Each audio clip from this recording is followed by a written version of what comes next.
Rinso, R-I-N-S-O, Soapy Rich Rinso presents Boston Blackie, starring Chester Morris.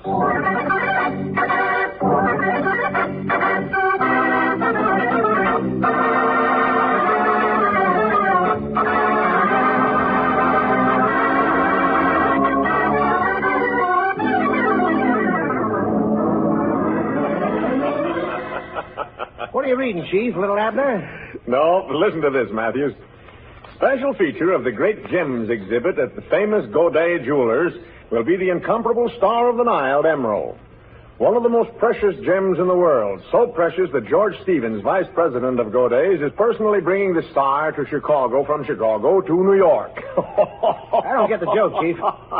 Sure you don't, because you don't know that Boston Blackie's on the same train with George Stevens. Chief, I don't get it. Well, if I know my Boston Blackie, and to my great sorrow I do, he won't be able to resist a little gadget worth a cool $200,000. I still don't see what's funny. Besides, Blackie hasn't gone after sparklers in a long time. I know that, but I also know one thing that sparkles that's right up Blackie's alley. Yeah, what's that? Dames. Sure, Chief, but the Star of the Nile ain't a dame. Yeah, but Helen Crew is. Helen Carew? Yeah, something's bound to happen on a train when it's carrying those three. George Stevens, Helen Carew, and Boston Blackie.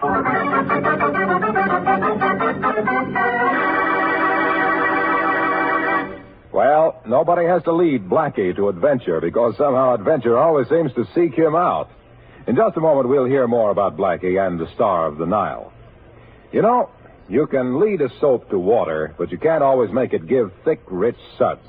Not if it's hard water, and not if you're using one of those lazy bar or skimpy suds package soaps. No, ma'am, that's when you want Rinso. Soapy Rich Rinso on the job. You see, Rinso bubbles up into mountains of suds, practically at the touch of water. Suds that go right to town on your clothes. Suds that get out more dirt to give you that Rinso white, Rinso bright wash. And no hard scrubbing or boiling to ruin your wash day disposition. A short soaking in Rinso suds, a few quick finger rubs on extra soiled places, and your clothes are ready to rinse. So next wash day, whizzle up a Rinso wash. A wash that's rinse and Rinso bright. And now, Chester Morris and the adventures of Boston Blackie.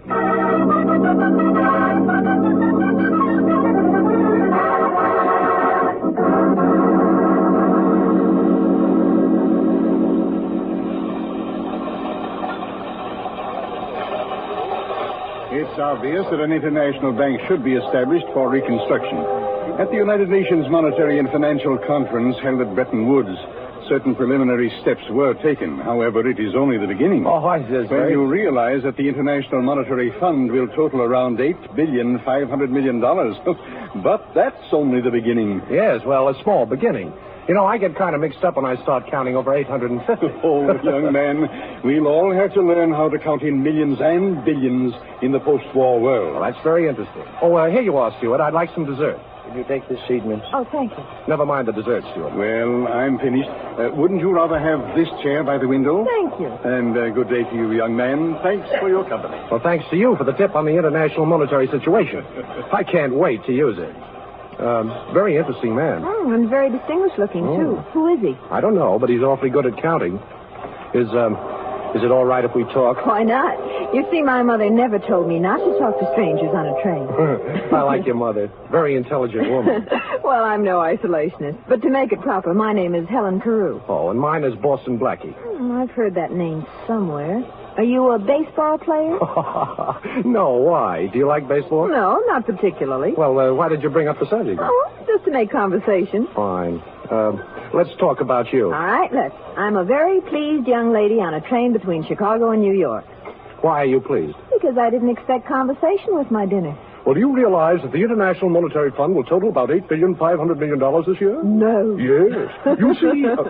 it's back again. Excuse me, I've lost something. It can't be that $8.5 million. No, it was a chamois pouch. I don't see it. Wait. Oh, I'd better get out of the way. It isn't here. Oh, pardon me, sir. What did you lose? This is terrible, terrible. Waiter. Well, it sounds important. Young man, you have no idea how important. That pouch was worth $200,000. That's a lot of money to be carrying around. It wasn't money. It was an emerald. One of the most valuable gems in the world, the Star of the Nile. What a pretty name.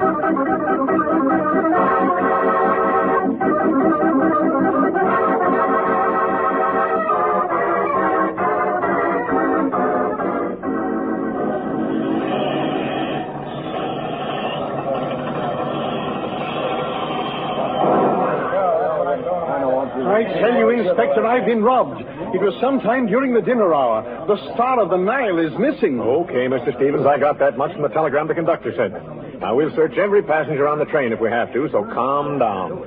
Now, you say you thought you left it in the diner. Were you alone? No, a young man joined me for dinner, and then later, just before I left, a young lady was seated at our table. Mm-hmm. Friends of yours? Oh, no, just the people one meets on a train. Now, this young man, what was he like? Well, he was a clean-cut-looking chap with dark hair, a good build, nice smile. I'm not a bit surprised. And the young lady? Oh, quite attractive. As a matter of fact, the young man seemed rather taken with her. Well, Mr. Stevens, I don't think you have to worry about your Star of the Nile. I might even say the situation is well in hand. Matthew should be here any moment now with the man we're looking for.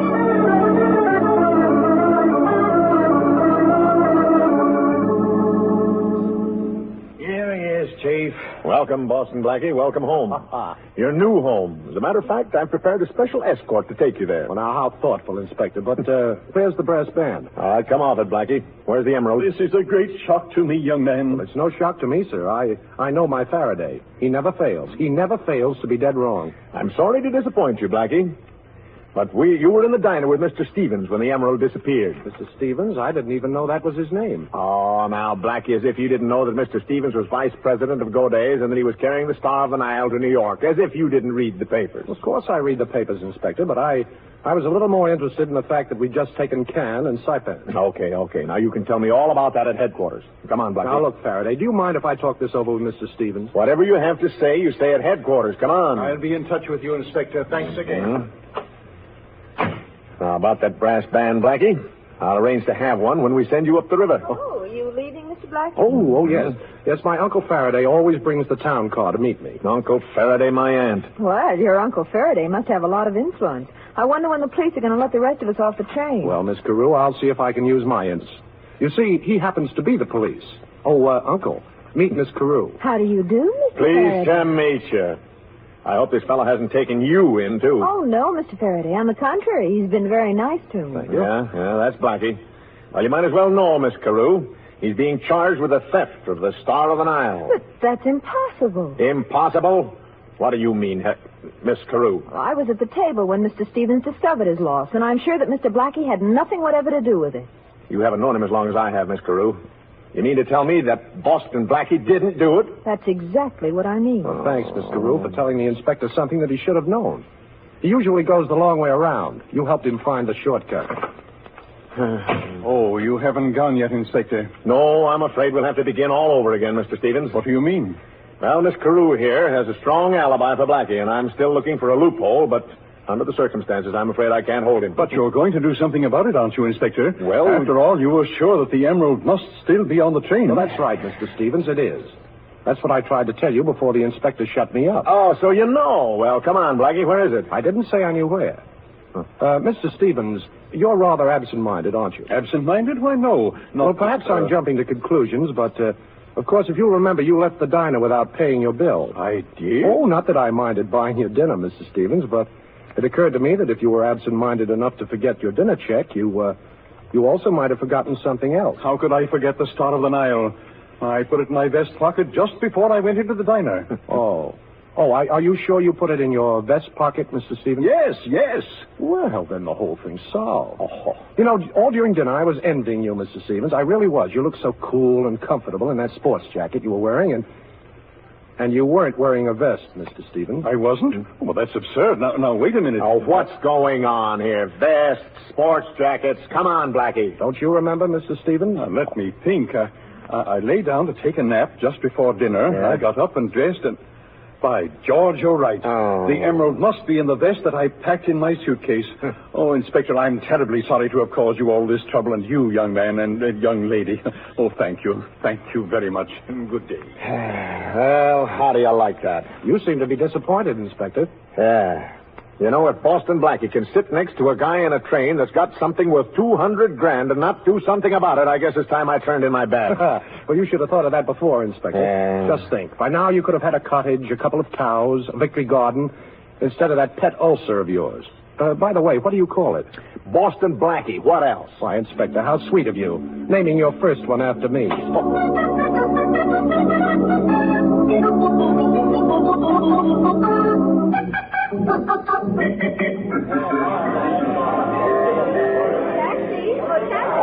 Oh, Miss Carew, I've been looking for you. Here's a cab coming up now. May I drop you someplace? Oh, thanks.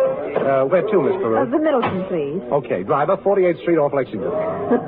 You don't miss a thing, do you, Mr. Blackie? Well, I have a great appreciation for beautiful things. Oh, then you must have seen the Star of the Nile. Star of the Nile? Mm-hmm. I was talking about beautiful things.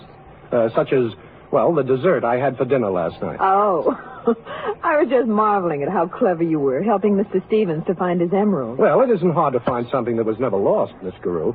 And, incidentally, thanks for putting in a good word for me with the inspector. Oh, don't mention it. By the way, I'll bet there's another thing your mother forgot to warn you about. Oh? Accepting dinner invitations from a young man in a taxi cab.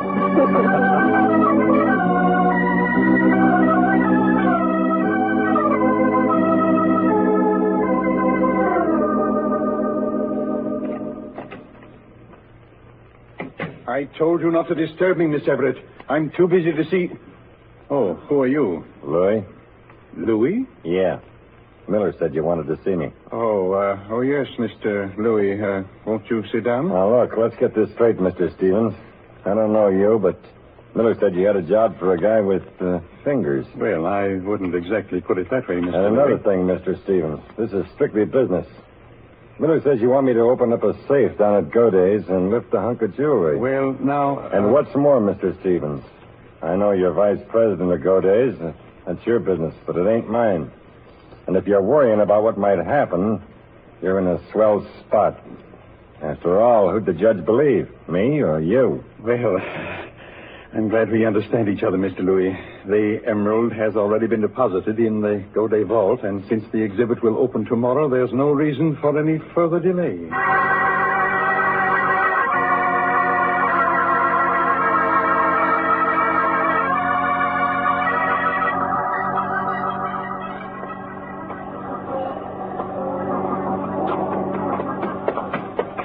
Hey, Blackie. Did you hear me calling you? Well, vaguely. To be honest with you, Shorty, I had my mind on somebody else. Well, boss, I just heard something I thought you'd be interested in. Yeah? You know, you were telling me about that emerald mixed up on the train? Yeah. Well, I just got a tip, see? Somebody's going to crack the Goday safe for that emerald. When? Midnight. How straight was this tip, Shorty? A very reliable tip, boss. A Fingers told me. Fingers? Oh, that's too big a job for him. He's only got 10. Well, that's what the man said. He said that. That small-time safecracker. I guess I'd better go down and help him out. But before business, pleasure.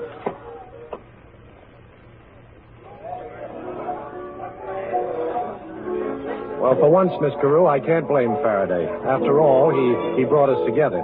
Brought us together? Yes. What do you mean? Well, if he hadn't accused me, you wouldn't have had the opportunity to vouch for me, and, well, I wouldn't have had the opportunity to show you my appreciation. Oh, I see. Well, the whole thing was a little silly anyway. Oh, well, not altogether.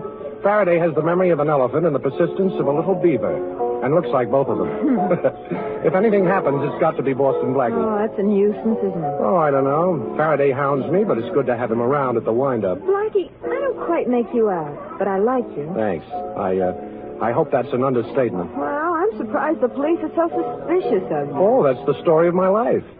You see, Faraday has good instincts, only he picks the wrong person. If he knew, for instance, that tonight I may have something to do with robbing a vault, he'd become suspicious right away. But, of course, you haven't anything to do with that. But, of course, I have. Only it's not as bad as it sounds. Oh, now I'm really puzzled. Well, the only puzzle is, why don't I spend the rest of the evening with you? Meaning that you have to leave? Meaning that I have an important conference about something green and something Egyptian. Oh, I see. But like the Sphinx, you won't talk. Perhaps I'll have something to tell you later. I'll get your coat. Oh, thanks. I have your phone. But don't make any dates for the next month. I want to put in my bid first. Hello? Operator? Give me Madison 72772. Hello? Inspector? This is Helen Carew. I just had dinner with Boston Blackie. We're leaving now. He's dropping me off at my hotel. He's going down to Goday's. He's after the emerald. And, Inspector, if you should happen to catch him, please don't mention me.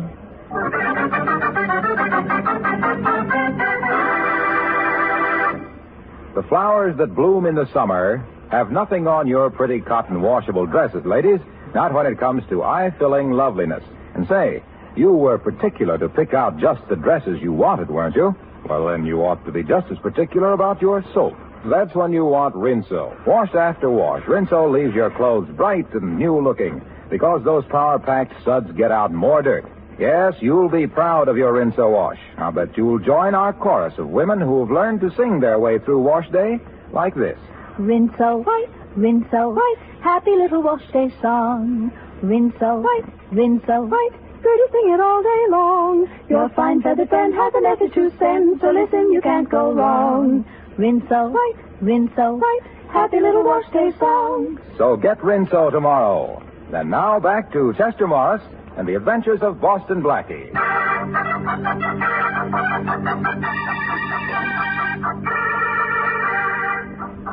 Boston Blackie, unaware that Helen Carew has tipped off Inspector Faraday as to his destination, is en route to Godet's Jewelers to try to prevent the robbery of the vault there and to discover who is back of the attempt to steal the famous Star of the Nile emerald. It is midnight at the Godet vault.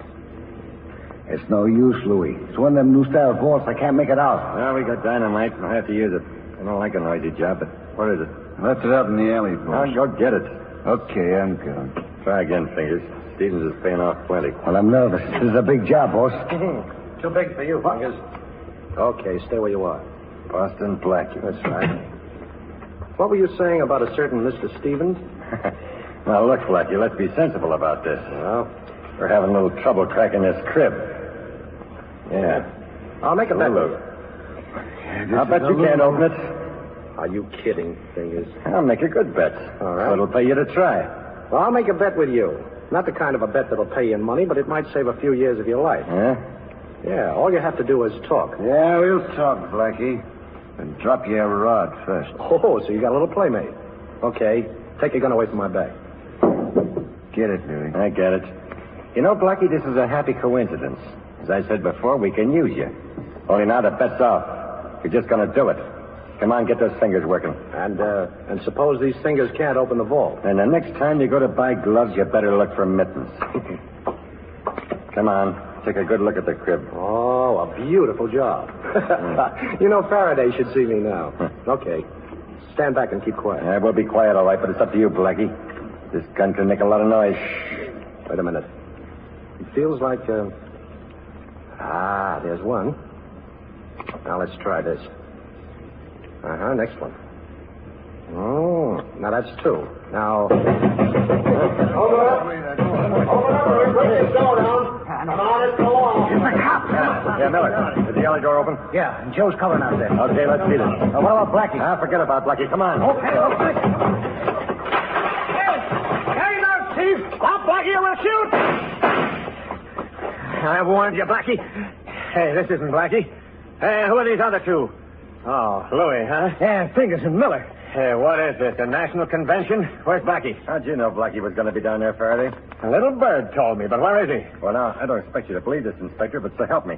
We were passing by the alley, and we heard a noise, and we come in. Naturally curious, you understand? Yeah. And who do you suppose was starting to crack that vault? Don't tell me. Boston Blackie? Yeah. Well, then what are we doing out here in the alley? He couldn't have gotten away. Yeah, Chief, there's only two doors to that room. We came through this one. Hey, so he better be back in that vault room. That's right. Eddie, watch these mugs here. Right. Come on, Matthews, let's have a look. They ain't in here, Chief. They ain't in here. Well, I can see for myself, Matthews. I can see for myself. Must have slipped through the door before we came in. Matthews, you're fired. Me, Chief, I ain't done nothing. That's the trouble. You never do anything. I'll see if the vault's open, Matthews. Okay, Chief. Now, lock sight of the drum. There's a mark on it. Looks like we saved the emerald for go days, huh, Inspector? Yeah, but I wish somebody had saved Blackie for me. Matthews, I hate to say it, but we gave Blackie a break. We came in just in time to save him from getting into trouble.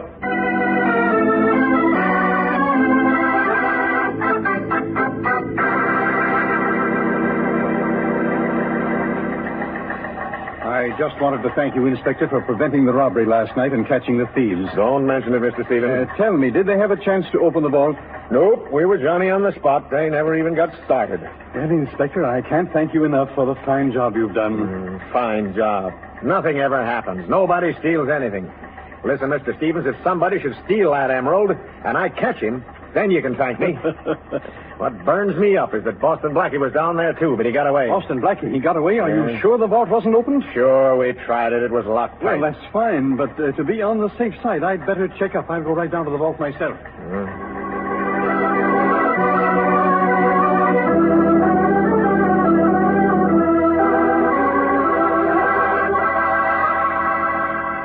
But I tell you, Faraday, it's gone. The emerald's gone. I just searched the vault. It's gone. That's great. I've really got Boston Blackie now.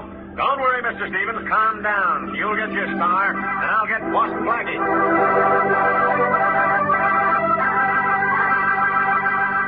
So that's what happened, Helen. Faraday collected 3 mugs, and he didn't seem pleased about it. But, Blackie, how did you get out? Well, while Faraday was rounding up the other mugs, I got the last number of the vault's combination, you see? Mm-hmm. I opened the door and stepped in and then closed it. But you might have been locked in. I was locked in, fortunately, because somebody tried the handle of the vault later. You see, Helen, modern vaults have an anti-hold-up device. Well, what's that? Oh, it's a sort of gimmick that locks the door from the inside. Well, I just pushed the lever. After they left, I slipped out through the alley door. What were you after, Blackie? I told you before. Something green and something Egyptian. The Star of the Nile emerald, of course. Did you find it in the vault? Yes. Oh. But I didn't take it. I just wanted to make sure it was there. You didn't take it. Blackie, I don't understand you. Now, look, somebody's after the Star of the Nile, and if he gets it, somebody's going to take the rap for it. Could be me, but that's not the point. Nobody's going to take a rap for somebody else while I'm around. You're talking about somebody. Who? I'll find that out. But first, I want to have a talk with Mr. Stevens at his hotel. Perhaps he has an idea. Goodbye, Helen. Next time, I promise you, we won't have any outside interference. Operator, give me Madison 72772. Hello? Helen Carew speaking. Oh, the inspector isn't there? Well, then I want to leave a message. Tell him that Boston Blackie is on his way to the Cavanaugh Hotel to see Mr. Stevens. I can't wait for the inspector to call back, so tell him I'm going to see Stevens, too, right now. But try to get the inspector there as quickly as you can.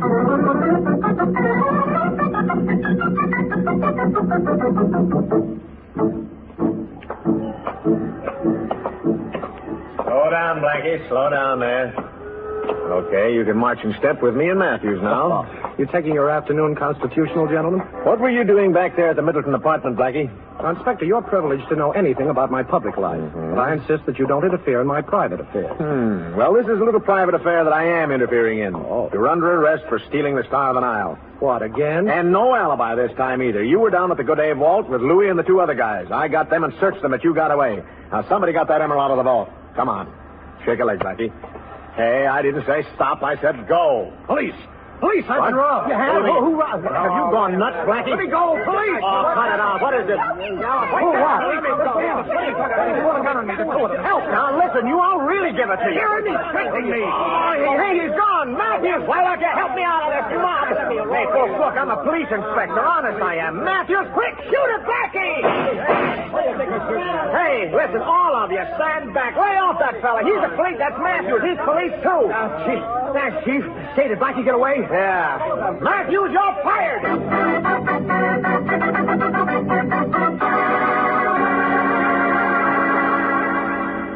But I was sure he was coming here, Mr. Stevens. Miss Carew, why should Mr. Blackie come to see me at my hotel? Besides, I'm confident that by this time Inspector Faraday has made sure that the young man is no longer a free agent. Perhaps, yes, perhaps you're right. But, well, I'm not sure the inspector is right in what he's doing. Now, Miss Carew, it's quite obvious that you have an attachment for Mr. Blackie, and if the police have taken him, I won't have to worry about the Star of the Nile any longer. The police haven't taken me, Mr. Stevens. Boston Blackie. And incidentally, if I knew how much the Star of the Nile would be worth to you, I might listen to reason. Blackie. Hello, Miss Carew. I rather expected you'd be here, too. I wouldn't try to phone Mr. Stevens. You really don't want the police to come up here. Why not? Because it would be very embarrassing for you. And besides, it would be very embarrassing if I had to use this gun. Blackie, look. Oh, Helen, don't. Helen, why did you knock the gun out of my hand? Because you had me fooled for a while, but I'm finally beginning to understand you, Blackie. All right, the 2 of you stand still. Put your hands up high. Oh, so you have a gun, too, Mr. Stevens. Is that to guard the emerald you stole from your own vault? Mr. Stevens took the emerald? Yes. Usually when people want to steal something, they just steal it. But Mr. Stevens had to do it the hard way. But you made it much easier for me, Mr. Blackie. You see, you were in the vault, and now everybody will know that Boston Blackie stole the emerald. Just one thing I'd like to know, Mr. Stevens. Why does a vice president of a large firm like Godey's have to steal a piece of jewelry? Well, there's an ugly word for it, embezzlement. I'm awfully sorry, Miss Carew. Sorry that you came here tonight because no one else can know what you two know now.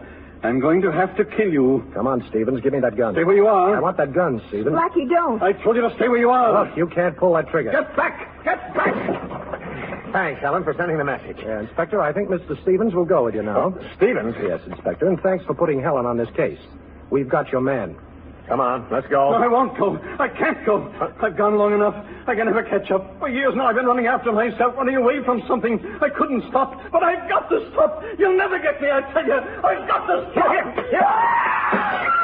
stop. Well, we got what we were looking for, but I can't say I'm very happy about it.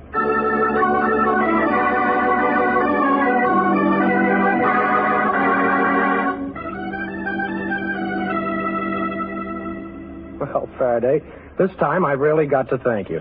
Don't kid me, Blackie. No, on the level. You saved my life. You know, it's the first time in 10 years that I've been scared. Really? Well, you know, Stevens might have pulled that trigger. No such luck. Oh, very funny. Yes, he'd have shot Helen and me if you hadn't knocked on the door. He had only one other way out, Faraday, and because you came in, he took that way. Always blaming it on me, huh? Now, look, Inspector, won't you miss me a teeny little bit? Does a guy miss a headache? You know, Helen, you really had me fooled. Hmm? Well, let me give you a tip. The next time you call Madison 72772, you better be inside a telephone booth. What? Remember when we were out for dinner the first time? Yeah. Well, I went to get your coat, and as I was leaving, I heard you ask the operator for Madison 72772. My private number. Sure. Only a few people know that number, and I'm proud to be one of them. So you knew I was working for the inspector. Sure, but that didn't matter. You already had your hooks in me, and I couldn't get loose. Well, perhaps now you'd like me to unhook you? Oh, honey, with you, anything goes. By hook or by crook.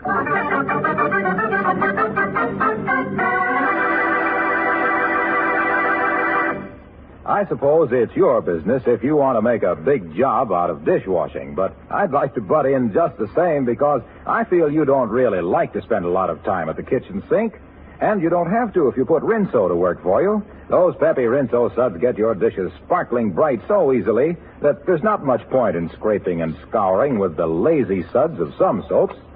And Rinso's so economical, too. Just a little Rinso goes a long, long way. So better get Rinso tomorrow for dishwashing, for all the soap and water jobs around the house, and for a wash that's Rinso White and Rinso Bright.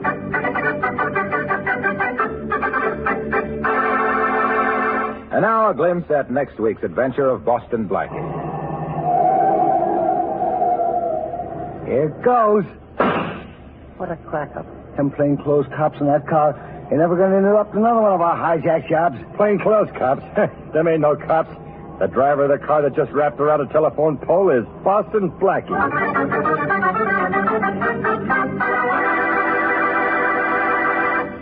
Friends, millions of tons of paper are needed to ship ammunition and blood plasma, so vitally necessary in the winning of this war. Do your share to see that our boys get the material they need. Save paper. The need is terribly urgent. Now, one simple way to help is to take your own shopping bag to the grocer's.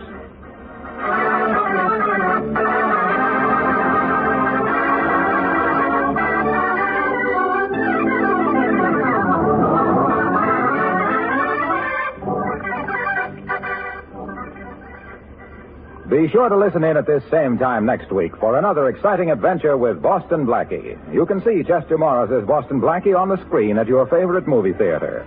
Boston Blackie's latest Columbia picture is One Mysterious Night, soon to be released. Richard Lane appears as Inspector Faraday. Music by Charles Cornell. This is Harlow Wilcox saying good night for Boston Blackie, brought to you by the makers of Rinso, the soap that gets clothes.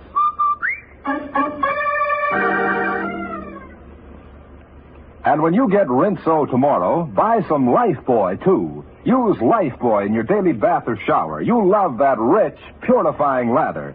You know, of 7 leading brands, Lifebuoy gives you the most soap for your money. And besides, it's the only soap especially made to stop... This is the National Broadcasting Company.